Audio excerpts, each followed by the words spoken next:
This is United States History 202, Presentation 9, 19th and 20th Century Culture. So what we're going to look at in this particular presentation are some of the things that are going on in the U.S. In the late 19th and early 20th century. So that should actually say early 20th century culture, not just 20th century entirely, because we'll get into more of that later in the class. But in this particular case, we're going to look at Gilded Age culture, at least the luxury of leisure for the middle class. And so we're going to talk about some of those things. We're going to look at art and technology. And technology is an important part of this presentation because that's part of this idea of progress that you're going to get into for your midterm essay. And of course, we'll talk about that more in Presentation 10.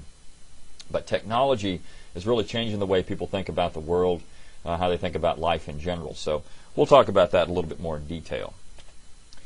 So we'll look at art, major American artists during this period. We'll talk about technology, as I said, and then leisure, Americana and the origins of modern culture. So you can really find here in the early 20th century everything that we have today, maybe not as drastic or dramatic in some ways, but it's all there.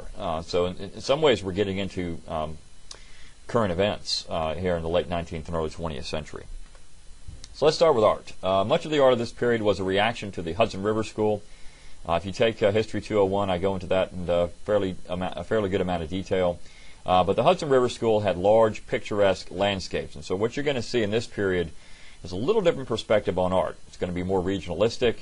Urban themes are going to be more prominent, and the middle class is also very prominent. So one of the most famous schools of art in this period is the Ashcan School. And just that term, Ashcan, you get an idea for why they called it that. It's gray, dark, dreary. Think of an ash can and how you would describe that. Dirty. All right, so one of the most important artists in this period of time, at least a transitionary artist, was a man named Winslow Homer. He was influenced by the Hudson River School, and so he did paint landscapes and middle-class life. He actually was featured quite often in Harper's Weekly, which was a very important publication. His drawings were in that quite often as sketches. But I'm going to show you some of his watercolors, and you can see that there still is this Hudson River School influence there with the landscapes, but then the middle class is also involved in this. So it's a little bit different than the Hudson River landscapes that you'll find if you take History 201. So here's Cloud Shadows, and what you would need to know is that these are all Winslow Homer paintings. So you don't need to know the date, but know that the title of the paintings, and Winslow Homer painted these. The Gulf Stream. This painting was actually influenced by another American artist, a man named Singleton Copley. This particular painting, again, a kind of a landscape, but it's more abstract than the Hudson River School paintings. And then After the Hurricane. Another very important American artist in this period was a man named Thomas Eakins. He was an artist, sculptor, instructor, a controversial figure because, of course, we're talking about the Victorian age, the Gilded Age, and morals were much more rigid than they are today. And so Thomas Eakins thought it would be fine to have nude models in coeducational art instruction. So that was very controversial in the late 19th century. He also introduced the camera to the art studio. So Eakins is one of the first people to consider photography to be art. The Gross Clinic, this sold for a record $68 million not long ago. It's a double entendre, right? So it's you have two meanings here. This is Dr. Gross leading his medical clinic, but then it's also Gross. You see the lady in the background shielding her eyes from the autopsy. Miss Amelia C. Van Buren. Eakins said that he could make lots of money doing portraits, but he chose to do other things. So his portrait work was very good. Robert Henry was the founder, really, of the Ashcan School, and he painted city life and middle class quite prominently. So here you have his Snow in New York, and again, it's a landscape, but it's a little different because it's dark, and this is dirty snow. It's dark, it's gray. I mean, so when people looked at these things, they didn't have a feeling of awe or it wasn't inspirational. This is just kind of a dreary painting. Fay Bainter, so he did paint portraits as well, but again, a little more abstract. Edward Hopper was also part of the Ashcan School, painted urban life. The Automat. This is a very famous painting. In fact, Edward Hopper has been used in several instances in film and television. The Automat here gives you a feeling of loneliness in this urban environment, even though you're surrounded by people all the time. It's not necessarily going to be that way. So this woman is drinking coffee by herself in a laundromat with the lights going off into infinity, like the infinite loneliness of the period. And this painting was actually used as an inspiration for a television show, or at least a scene in a television show on HBO, Big Love. But there was a scene where Bill gets off the elevator, and there it is. There's the automat. And because he was all alone at that point. Nighthawks, this is actually the inspiration for a Tom Hanks film, Road to Perdition. The atmosphere, the dress, the costumes, I should say, for the actors. So this is a very famous painting. George Bellows, another member of the Ashcan School, again, urban life, the anonymity of urban life is one thing that he focused on quite a bit. So Club Night, you can see that the faces in the back are anonymous. I mean, there's no definition to them. And this is kind of what people are trying to say about urban life. Even though you're surrounded by all these people, nobody knows who you are. Same thing with cliff dwellers. I mean, again, look at the faces. They're all abstract.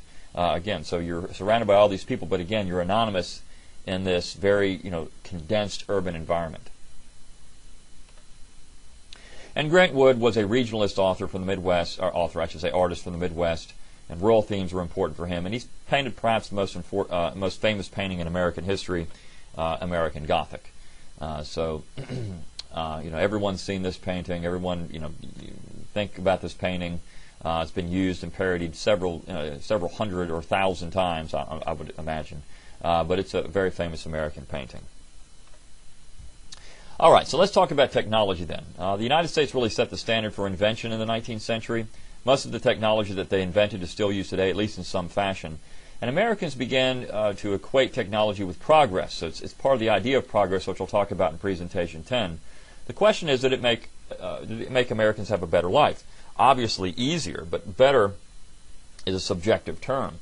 We don't really have to do much today. We have much more leisure time in our life today. You could say, well, is that better or is that just easier? And so this is the debate that people often have. So let's talk about some of this technology and some of the inventors. Alexander Graham Bell invented the telephone in 1876.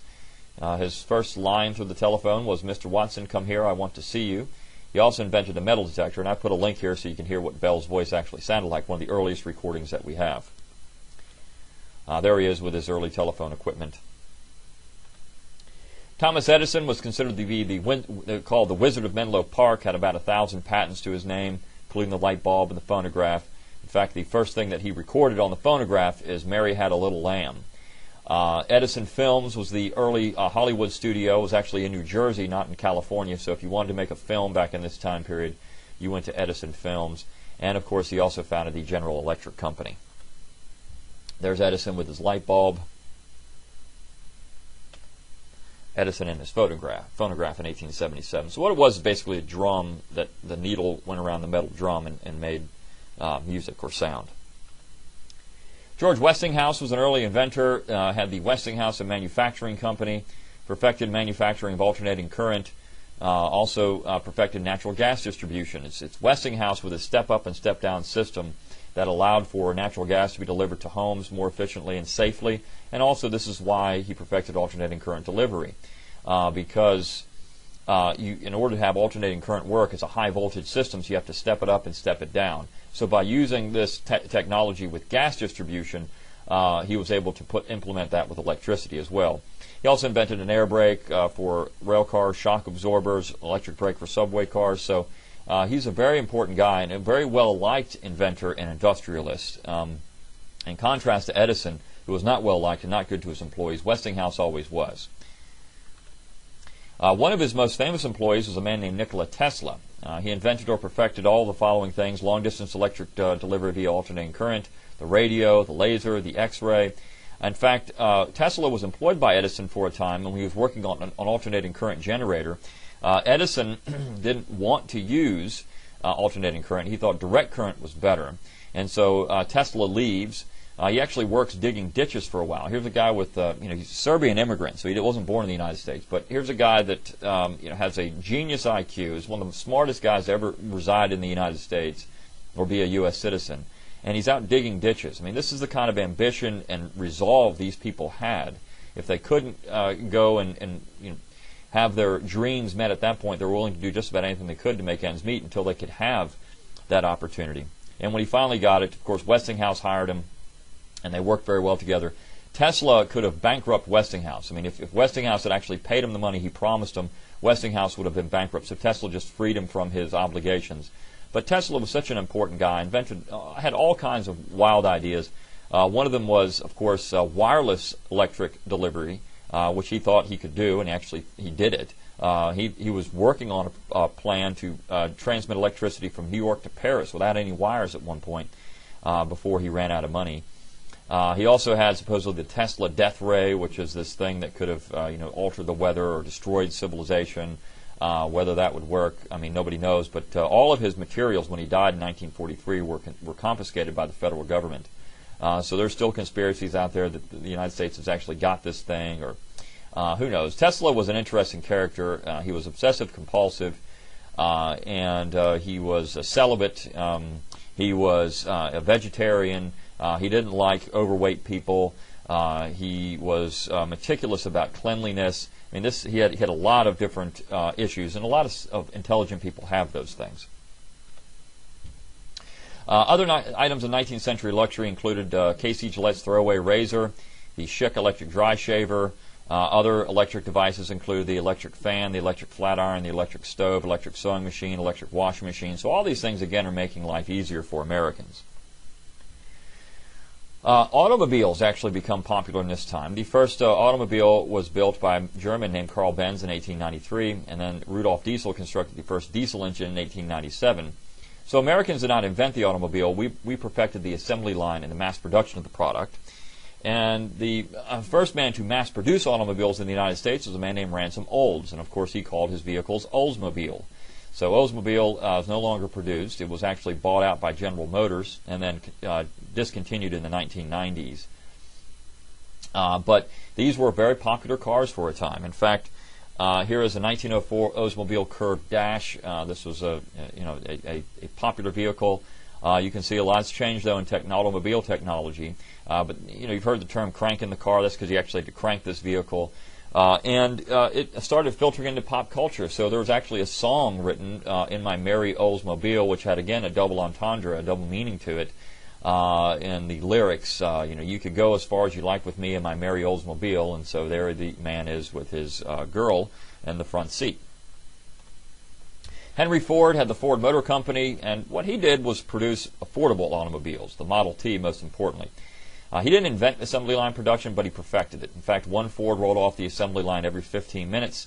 There were over 15 million Model T Fords produced, and he was very much a contemporary folk hero. Ford had his own radio program, multi-millionaire, very well liked by the American public, and he had quite a following. He's been accused of being pro-Nazi during World War II. Ford didn't want the United States involved in World War II, not because he was pro-Nazi, but because, like the other non-interventionists, he didn't think the United States really should get involved in that war. He did make some anti-Semitic remarks and some other things like that, so people have accused him of being pro-Nazi, but he wasn't. He just didn't want the United States involved, regardless of his racist tendencies. So there's the Ford Model T. Early models only came in black, and I have a video there about Ford production, assembly line production.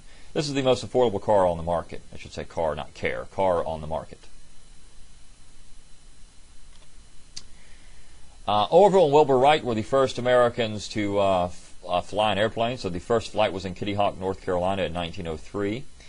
And this was a major event in American history and world history, really, in Western civilization, because now people can fly, and within 60 years we've got people walking on the moon. It's pretty amazing.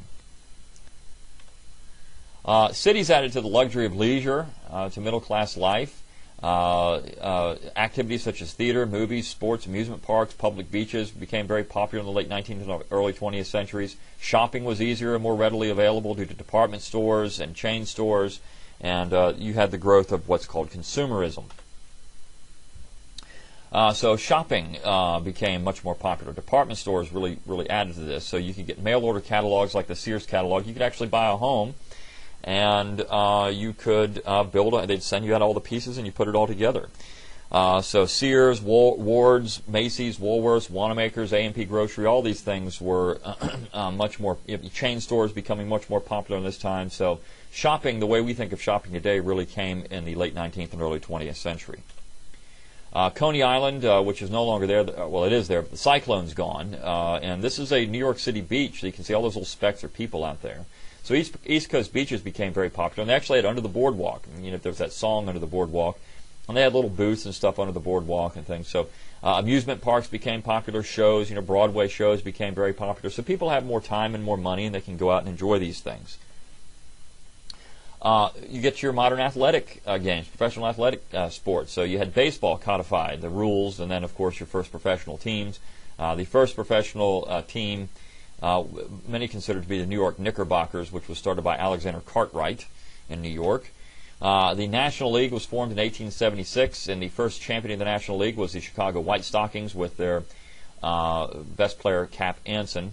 Here is the Allen and Ginter cigarette cards. These were the first baseball cards. And what's interesting about that, Topps, who now owns the rights to that name, it makes Allen and Ginter cards again, and they look like this. But these original cards are worth, for the commons, just the players that weren't very popular, they're worth thousands of dollars because they're very hard to find. The American League was formed in 1901, and the first World Series was held in 1903. Boston will win this particular World Series behind the pitching of Cy Young, and this is often called the dead ball era, so I have a little link out there about that.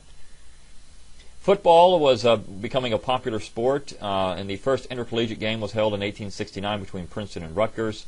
In 1896, you had the Big Ten formed, and in 1910, the NCAA. The idea was to keep ringers out of the league and also to keep deaths to a minimum. So we seem to think today that football is much more dangerous than it's ever been. It's always been dangerous. People died and were maimed all the time playing football. It's a very dangerous game. Basketball was also invented in this time, 1891 by James A. Naismith. The first game was a 1-0 game. The rules were much different back then, but you can see the ball even had laces on it, so you didn't dribble the ball, you just passed it. And finally, movies became popular, going to the theater. And the most famous movie in this period of time was The Birth of a Nation, and I've included a link here. You can watch it on YouTube. It's the most popular movie in the United States in the 19-teens. In fact, Woodrow Wilson loved this film. They screened it at the White House. He thought it was a great film. But it's about the Ku Klux Klan. And so you can see the subject material of films has changed quite a bit, and what Americans think is appropriate or what they think is a great film. So all these things were contributing to American culture in this time and changing American society. And this is only going to accelerate as we move forward in the 20th century. So I'll pick up with that next time, and we'll talk about the progressive ethos.